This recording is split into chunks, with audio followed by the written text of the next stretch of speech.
Hi, welcome. Welcome to another episode of Tzuzamen. Hi, Tzipi. Hi, Tzili, and we are every week. Tzuzamen is together, right? And we are always inviting people that will fulfill our wish to be inspired. I think this is the best way to say We're it. And curious and we are like curious to know. and we have to know. And we have somebody here who really, my God. Yeah, all he over is the place. Yeah, but in a good way. Yeah. You know, no, we don't. I don't know how you say it in English. Isis kolot. You know, like a grape, when you have grape.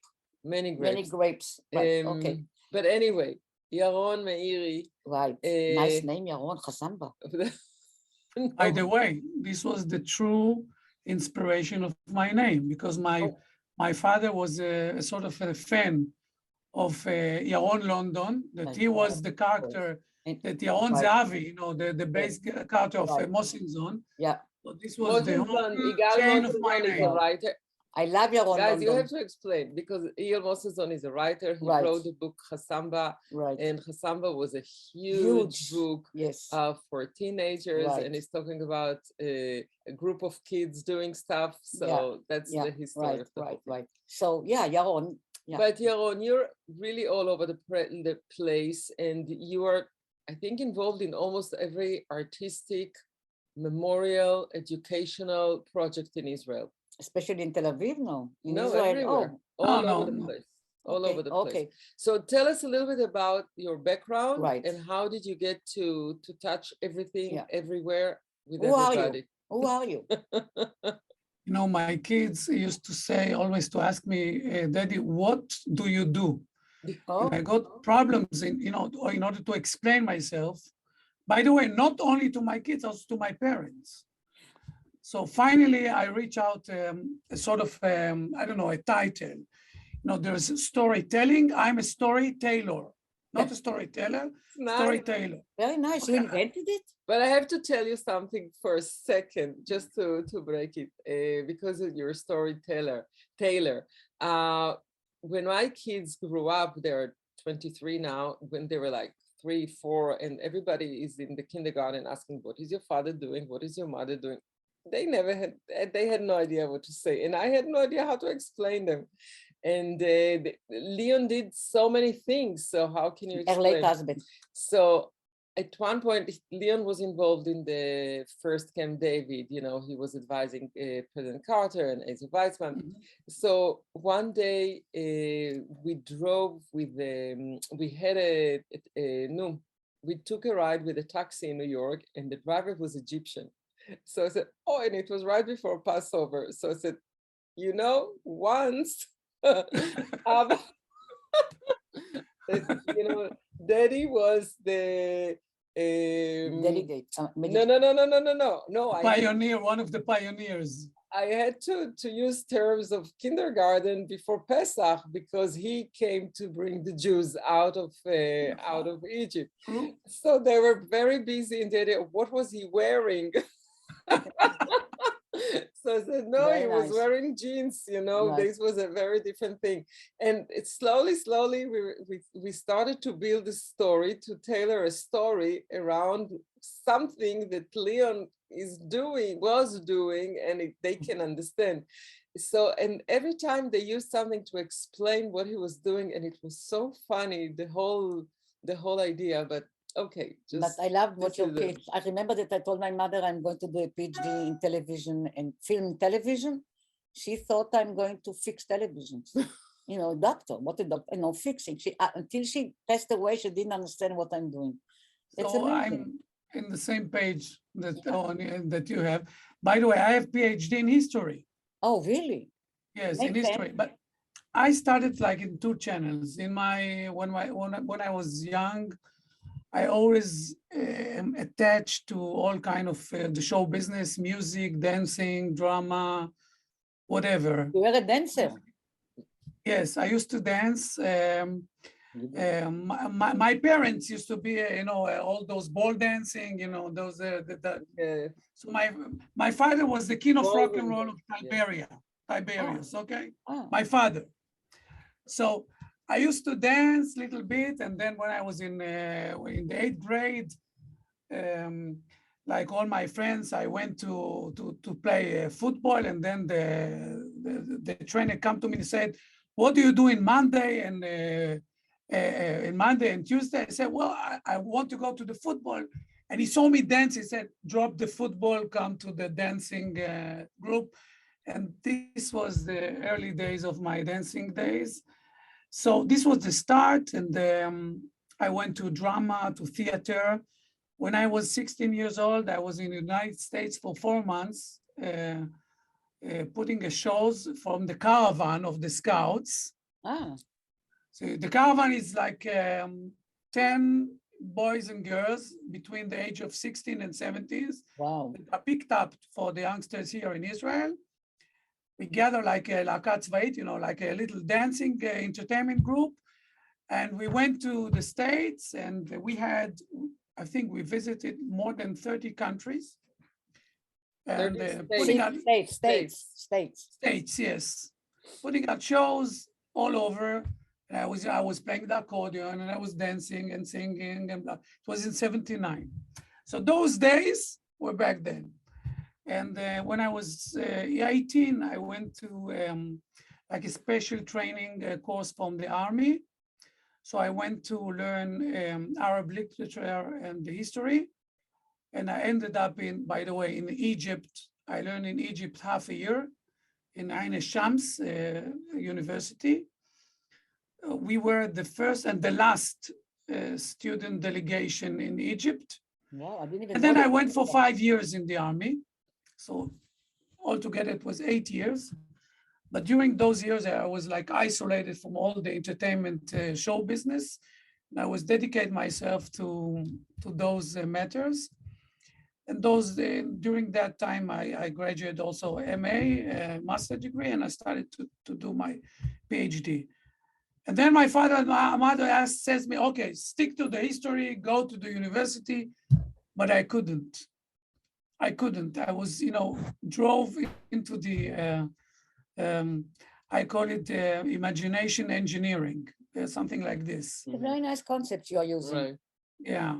So I was driven to this. I finished my PhD. It's on the wall, and that is all. And then I went to direct in the TV and the theater.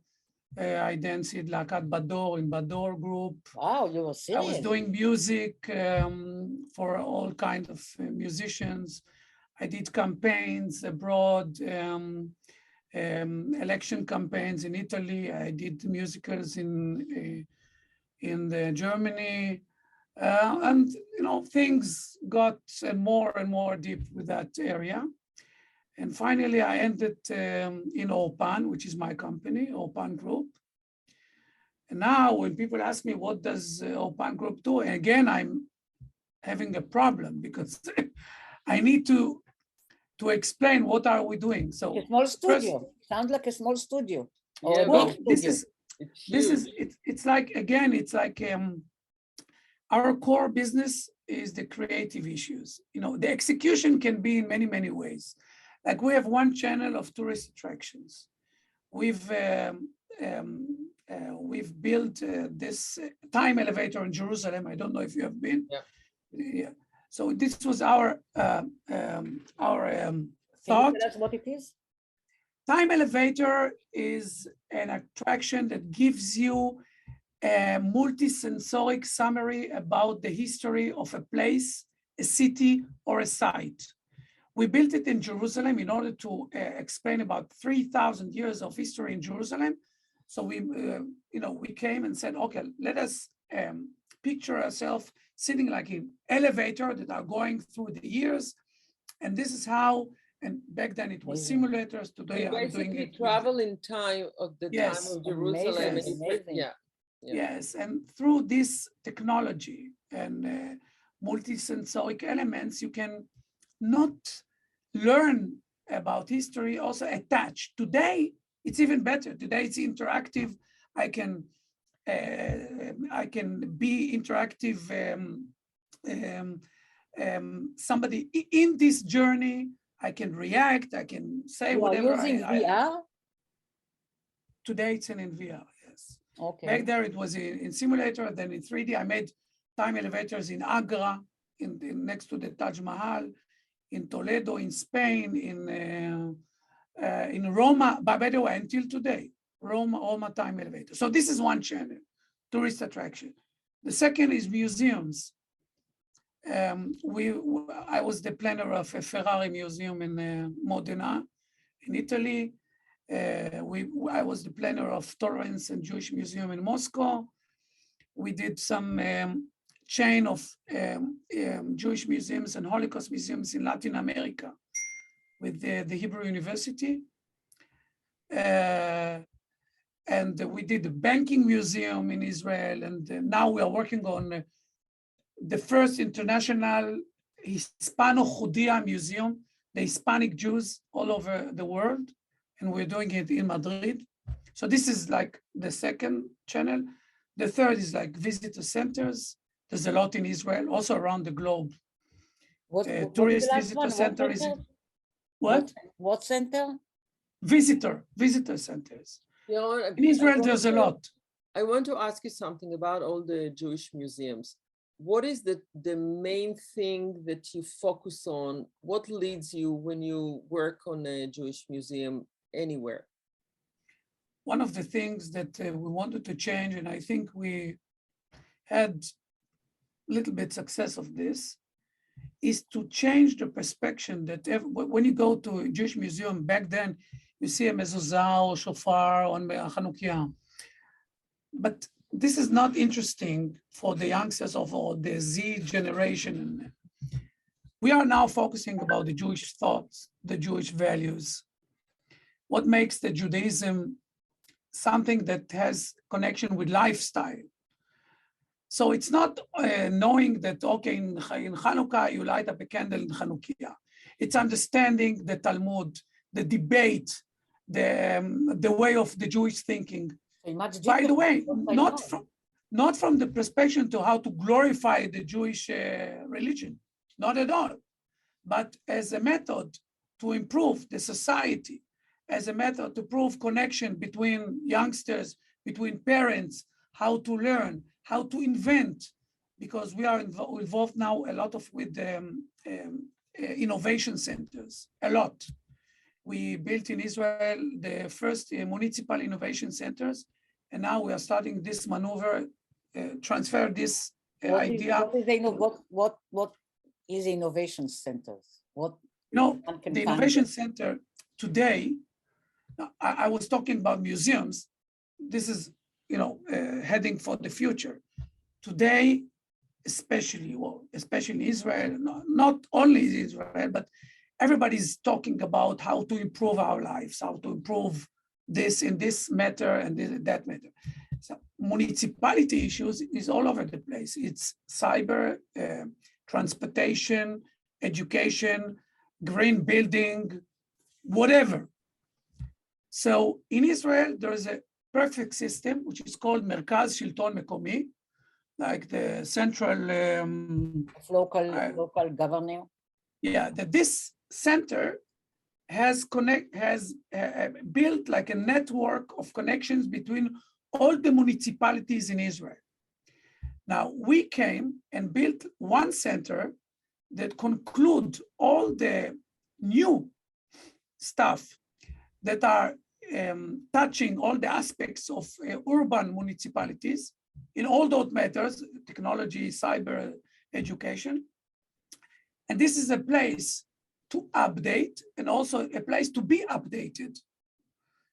And now there's nothing like this in the world. Now we thought to build a network of municipal innovation centers all over the globe and create like a network connections that if I want to know what in Rio de Janeiro they've done, how to solve this problem, I can inform the Israeli and backward. Right. So again, talking about the Jewish thought and getting back to this, it's like a reflex. A vision from our history, how to improve ourselves. Right. Well, this is another but issue. I just want to tell you something. I will end with a question, but I'm teaching a very privileged kids here at NYU. I hope they don't hear me, but I am amazed. They're ignorant. They come to us and they don't know much before they were born or even not before they were 15. In the arts, of course. They know about, cyber, they know about the computer, they know about, but in terms of, let's say, ideas, visions, culture, arts, they're ignorant. So I wonder in what way you can reach all over the, because you have so many, they're privileged, yes. But there are so many weak populations. How can they get to the museum? And I can give you, I think that if I try to summarize it in one sentence, is to try to build an ecosystem of education that try to touch a certain subject with the multi-angle aspects. And I want to give you some examples of the things that we've done just to understand. Talking about Jewish museums, let us take the story of Masada. Okay, everyone that goes to Masada, especially the youngsters in Israel, you ask him what was in Masada, they say a bunch of fanatics committed suicide, and that is all. Now, they gave us a challenge how to explain the old circumstances that drove those fanatics to do this and that.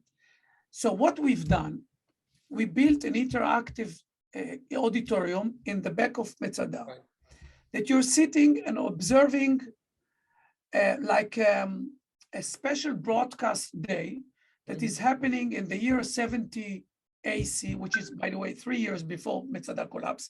Metzada collapsed in the year 73. And in this special broadcast day, you see like a politics debate, and you see representatives of the rightists, of the leftists, of the fundamentalists. You see talkbacks from Caesarea, from Yavne, from Rome, and from time to time, the host is stopping the debate and asking the audience questions that you can be relevant today. Should we exercise violence against the Romans, or should we surrender, or something like this? And by the voting of the audience, we made like a matriza of special alternative historic courses.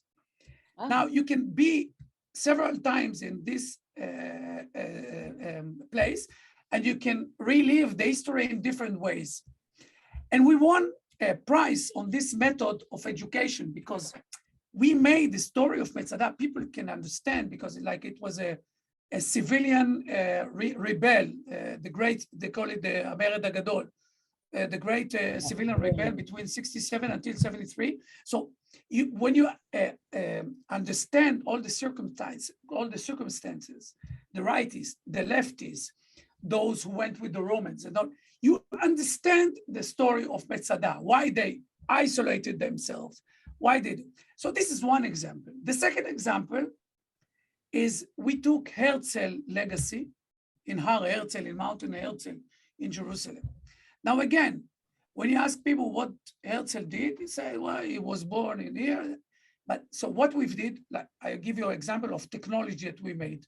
We made like a smart book. In one page, you can see a real quotation of Alt Neuland or whatever he wrote. And in the other, you can see how was the effects of his thought on today's relevant way. Right. Like Herzl was talking about 5 days a week, so we see what is happening in Israel. Herzl was talking about tzedek chevrati, so we see all the demonstrations in Rothschild and everything. And you see, when you're taking history and becoming relevant for today, this is a perfect way to learn. Yes. Again, you say about your children that are going to museums and everything. When you take art, when you take education, we were talking about storytailoring. When you take a story or a theme, and if you make it interesting and sometimes surprising, and they will remember it.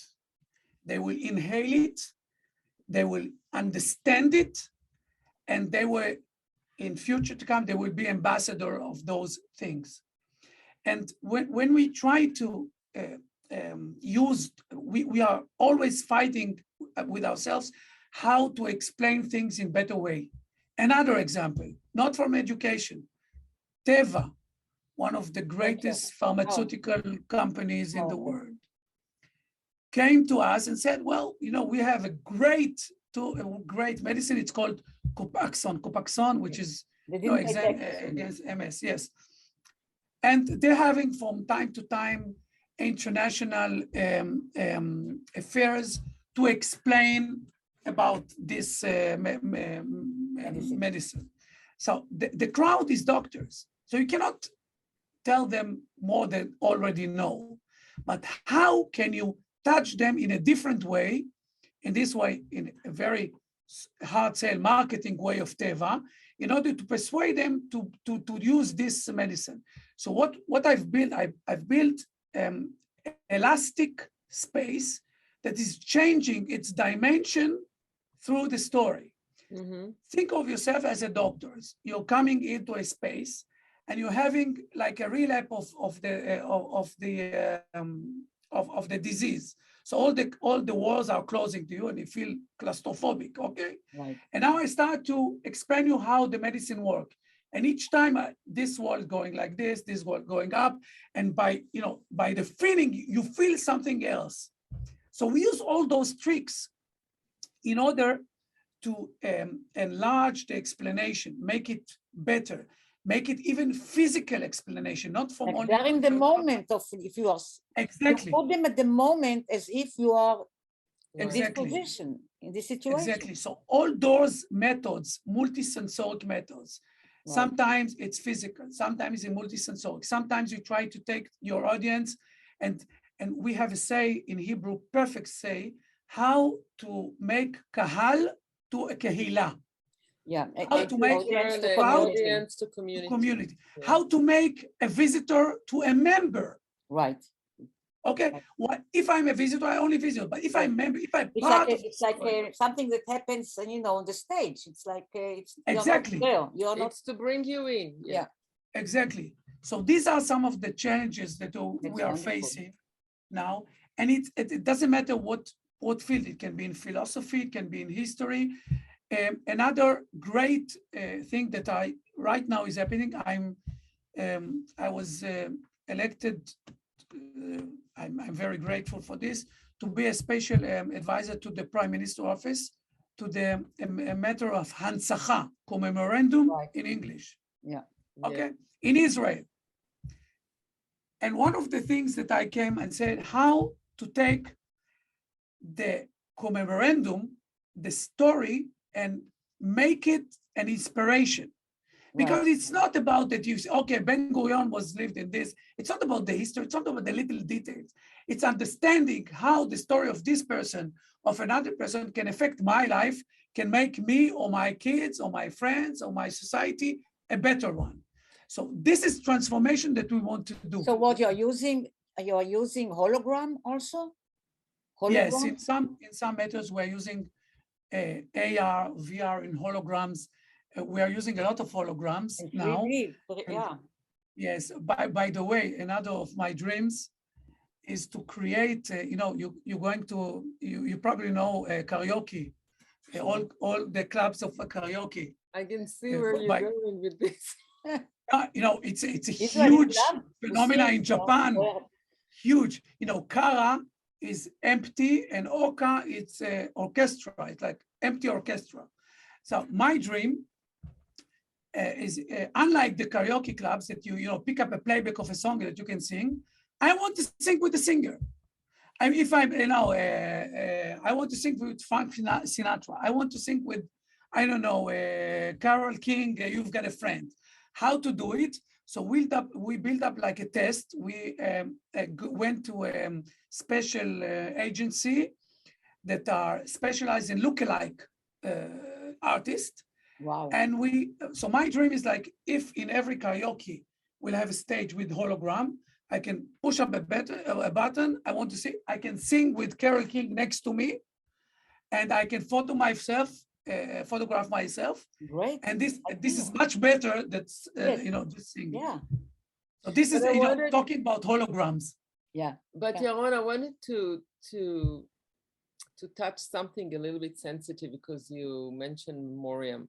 And I know that when you do memoriam, it's not necessarily on dead soldiers or victims, but there's something unfortunate, and I would watch it over the years, how it's growing, the whole cycle of losing people, and then build a memorial, and then have ceremonies, and then have sculptures, and then there's a whole, I don't like to say industry because it's a rough word and it's insulting, especially for those that we're talking about, their people. But there's something that it seems to me that it's easier not to avoid or to block the option of war, then okay, so we'll have ceremony later, and we'll do something later, and we'll talk about them, and we'll show it.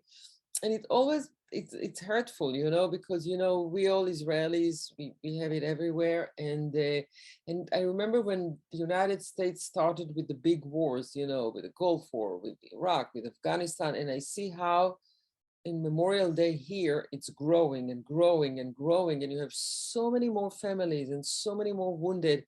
And it's a little bit, in America, it's a little bit different, because it's not like in Israel that everybody takes part. It's here, you see it on TV, and only those who got hurt, the rest are, they're celebrating a little bit differently.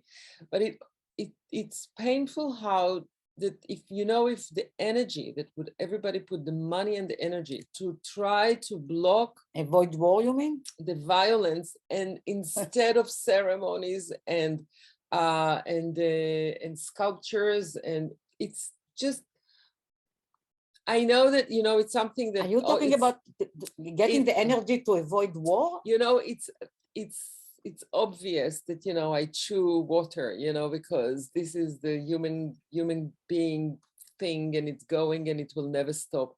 But it always hurts me to see how we develop all the surrounding of the execution of the outcome. It's terrible. I think you're touching a very, very important picture or issue. First of all, I'm advisor to Commerendum, all the Gdolei HaOma. This is something else, but I'm doing a lot of memorial. I know, that's days, why. I told you, to Tel Aviv and Jerusalem and everything. But by the way, this is changing.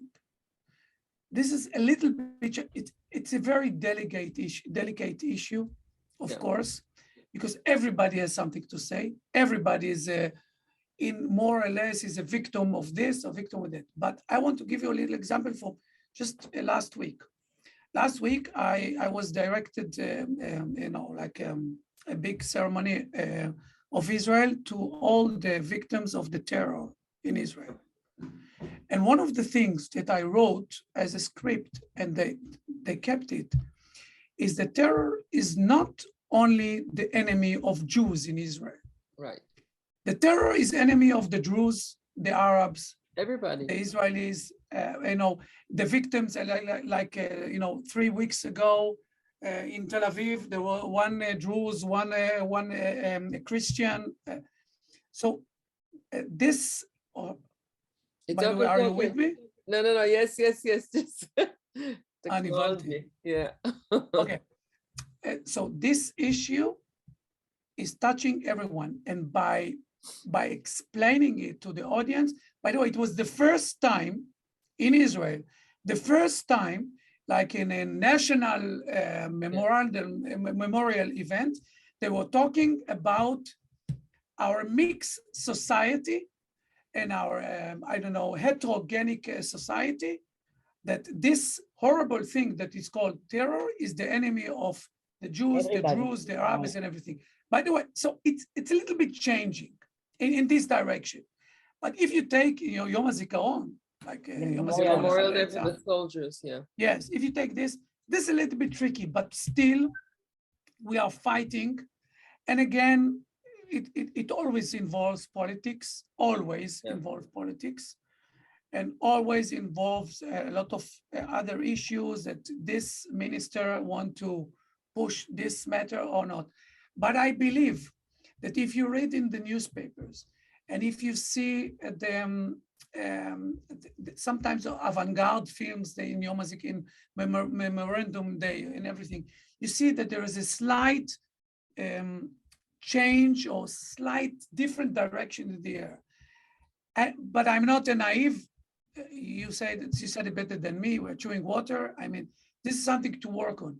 But still, I believe those days are necessary for us as a society, not only to remember, but also to learn out of the past, how to improve our life, how to improve connection, how to improve closeness, how to understand my neighbor, and more. So there are several points. There are many layers to this structure, and it touches so many aspects of the society and as individuals. And it's basically many things that has to handle at the same time and really build delicately, you know, and handled in a way that you can maybe change the psyche or the thought about the feeling about the whole ceremony, and without hurting anybody's feeling, but change the direction towards maybe things can be different. Yeah, but you know, it's really I wonder if you achieved something,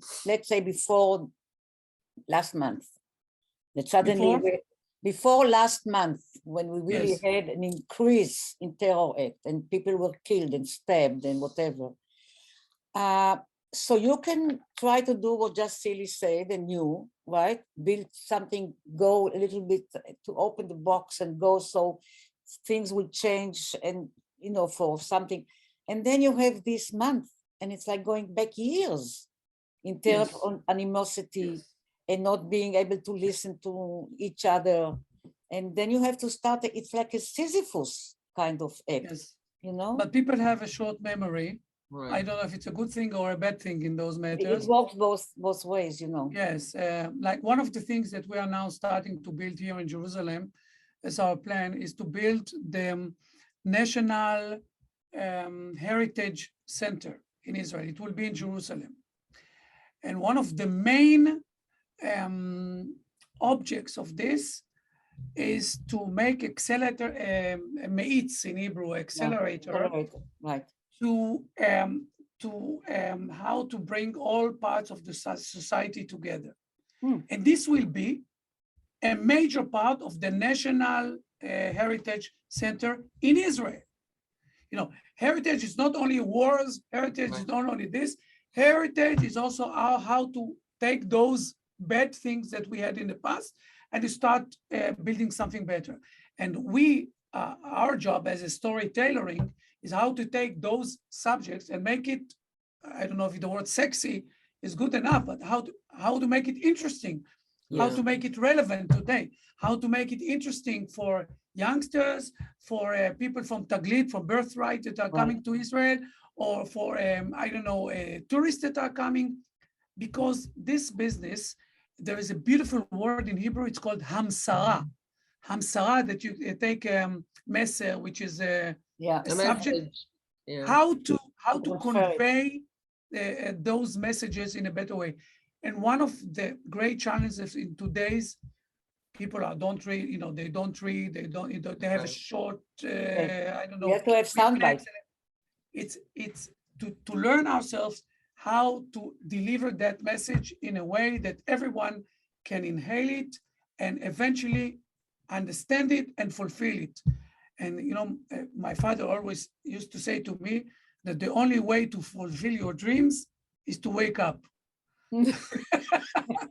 Wow, this is wonderful. You can keep trying, but if you do not wake up, you cannot do anything about it. True. So we need to wake up. We need to do something, and we need to. I think this is maybe the time. You know, the timing is so important because people now understand that we cannot go on like this. Yes, it's impossible to go, and this is really a good timing you know, to maybe do the wake up. But how do you create an atmosphere that the youngsters can be drawn? Because it's a different rhythm, it's a different language, a different dialect. True. There are several channels. The first, which is the obvious, is technology. When you take technology, which is interesting technology, and make it interesting for them, this generation of smart screens, something like this. So you make them interesting. If I make a hologram, if I make something in VR, I make something that touch. If technology is a tool, but it's not the option. You have to bring a contact that they will. Of course. So one thing is technology. Second is relevancy. If you take any subject and you have to make those subjects to be relevant to the youngsters, if they are not relevant, they will forget it. If it is relevant, it doesn't matter if it's history, philosophy, Bible, I don't know, everything. So this is the second one. Third, it's multi-system of arts. I give you an example. If I want to teach you about Earth, okay? So I first would start with a sort of an academic lecture. Then I will dance you a little dance about Earth. Then I will wrap it, and then I will invent you like a little game how to save save the Earth. And then I make something which is a little bit competition of interactive game, something like this. So if I will approach you in a different methods, you will be a captive audience. You will be with me. You will learn this. You will understand it, and eventually you will remember it.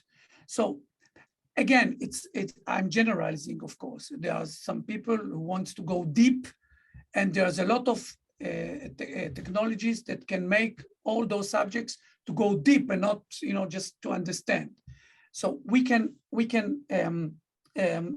give them, the youngsters, also possibilities to learn any subjects or to experience any subjects in a way that if they want, they can go deep and learn about things and react. And we say how to transfer a visitor to a member, how to transfer kahal to kehila. But Yaron, it's all process. And what about, like, if you take a group of youngsters, whatever young we mean, to create the world that they want to be part of, and then with them try to change? Because once you just take them to a process and we don't know where it goes, you just want them to be involved and to care. But if they create their own world and they say, hey guys, you should come with us to our world, look at this, and then together try to process towards something totally new. Because there's so many things about it, because you want them to stick to this, and then you have the older generation that say, oh, we had it better. That's bullshit, What do you mean we had it better? Because they cannot figure out the next thing, so they always schlep along, their tail. But if you just tell the elderly one, like us, come join us to our new world or whatever, the young ones, and we'll take your stuff, you take our stuff, let's do something and let's participate and then build a community. Yeah. How about that? Because the question is what? Exactly. He's talking about who decides what you're going to explore. And if you go to the young people and ask them, what do you want to explore? Yes, but we do not put the answers before the equation. I mean, sometimes the youngsters create something that we did not accept. We did not accept it. And still, it's fascinating because it's there. Why not to accept? What can be unacceptable? Because first is the what, and then it's the how. So I will give you an example. I'm creating some alternative ways of education to Yad Vashem. Yad Vashem is the Holocaust Museum in Israel, and in many years now, Yad Vashem is not only a place to visit; it's also the place that can visit you. Visit the army soldiers, visit students, visit universities. So we are creating like special experience days to understand it. So sometimes we come and we ask the community there, it can be students or pupils or whatever, and they come up with answers that not necessarily fit our perception or our thoughts, but it's good. But it's good, you know, we do not dictate them what to think. We want them to think, we want them to express themselves. We want them to come out with any idea. It doesn't have to be like what we think that is true, but still, if, I mean, we are talking about a process, but the result of this process is to become part of the story and to understand it. And if I'm taking a youngster about, you know, talking about the Holocaust, I said, let's think about your mother. You're in a, I don't know, a camp. Would you want her to stay and keep you safe? Or would you want her to go out and fight all those Germans that are lock you down? What, it's a dilemma. What do you think about this? Let's be more provocative. If they come and tell you, we would like to know why the Jews didn't fight, why they went like a ship, you know, like a ship. Yes. And you say, okay, fine, let's explore it. And they go and they do and explore it, and then they learn what was the real situation, and they will come to a conclusion that was impossible. True. So again, you can ask, but they can come in a very provocative, you know, question. This is how you start everything. By the way, provocative, it's a good way, it's a good tool also to learn. Yes. If I provoke you, if I say something that will provoke you, I will encourage you to answer, encourage you to think. And again, and sometimes we are provoking them not only by cognitive ways, but, you know, through technology, through, I don't know, through something that is, you know, little bit, they are not safe in those areas in order to make them react. Right. To make them react. Yes. So again, there are a lot of parameters in this equation. Yes, it's very complex. But you know, technology as a tool only affects every generation in a very different way. And I think that the communication and collaboration between generations is so important, because, you know, we always have the slogan, the world belongs to the youngsters, or the older are not. Meantime, we live in a long life and we are here, and there's no connection. There's no connection. And either you have to stay young, or either you're out of the game, or either, you know, there's no balance. So you always have like an idea, somebody throws a stone, and then everybody's running, you know, either you get there or you don't. When I mean like to ask them, how do you see your world? What would you like to build and create the world, and then combine it and to work together, and then you have room for everybody. Nobody is left outside, because I often think about like elderly people that basically their world is gone and they cannot function. You cannot, it's wrong. And I don't think that the youngsters even think about what to do with them. The gap between this generation and the other generations and the previous generation is humongous today. It's more than the Renaissance. It's more than the Industrial Revolution. It's huge, and it affects every level of life. How do we bring it together? How do we make it soft? This is why we need to come out every time with a new tool, with a new method, with a new way to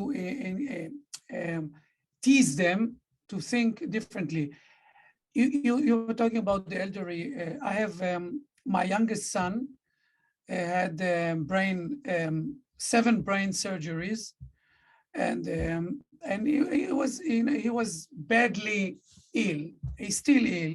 You cannot recover from a brain surgery. So then, you know, a lot of foundations came to me and say, how can we use your son's story, Yoav, his name is Yoav, to improve the connection or the tolerance of the society? So what we did, talking about provocative, what we did, we create like a journey part of the journey that you see like a scena of a scene of something that is happening in school. But you, Tzili, has in your ear only the reflections of the wounded kid. You, Tzipi, has something else. You have the friend of the wounded kid. You have the social, and I have the thoughts. I have only the backtrack, the soundtrack of the social. Every one of us see the world in a different. We see the same movie, but we see in many language, in many angles. Only one angle, yeah. Only one angle, and then we're changing the angles, and suddenly you I didn't think about this. I didn't think about this, and this is part of the ways that we wanted to. Don't think one trick pony. Don't think in one way. Think of the other. This is again talking about provocative. It was one way for us to put the youngsters in a different situation. Once as a wounded kid, another as a social worker, or a parent, or a teacher, or a friend who is, shy. So it's role acting, right? It's like role acting. Yes. So and people like to do that. People like to go into different characters and role playing. Yes. That's very smart. Putting yourself in a different mask. Yes. And you're trying to think like this. It's a tool that you can use it. Yeah, it's really very effective. Yes. So again, this is not like a huge, sophisticated technology. No. But we're always talking of technology as a tool. So sometimes if I can create a movie with 6 different audio channels that I can give each of you another, and then I can change it, it's good enough for me. And if it's doing, and if at the end you are becoming ambassadors to the society, pass it through, yes, pass it on. There was a movie like this, Ta'avir et ze hala. Okay. You're becoming again, you're ambassadors of this. So I see it as a shlichut, as a mission. Yes, a mission. So again, it's if I'm privileged enough to take all those matters and to put them in different artistic platforms or technological platforms in order to better convey the subject, I'm blessed. So yes. Listen, we have plenty to do. Plenty to do. Right. And thank God we have many years ahead so we can. Yeah. And to collaborate because it's. But I really great. Us, I don't know. It's our life. People know about you? They'll know now. Of course they know. Yeah, really? People in Israel know about this organization? What's the name of it? Orpan? Orpan. Yes. People know about Orpan? Well, some do, some don't. The question is if only people who are involved anyway know. Yes, we are quite known about things that we've doing. We've done a lot abroad, but even if you know what is being done and not by whom, it's important. And then slowly, it doesn't matter to know the last name. It matters to know the thing. I agree. But we have to live. And it was fascinating. Yeah, but we'll do more, but we'll mainly do more than not talk about it. So this is the only way to fulfill your dreams is to wake up. It's amazing what you're doing, but I wish that you'll keep dancing. But don't stop dreaming. And dancing. I will, I promise you. Thank you. And take Tzili, everybody. Thank you very much. Toda rabba. It was really very inspiring. We will write to ask you to come. Bye. Bye.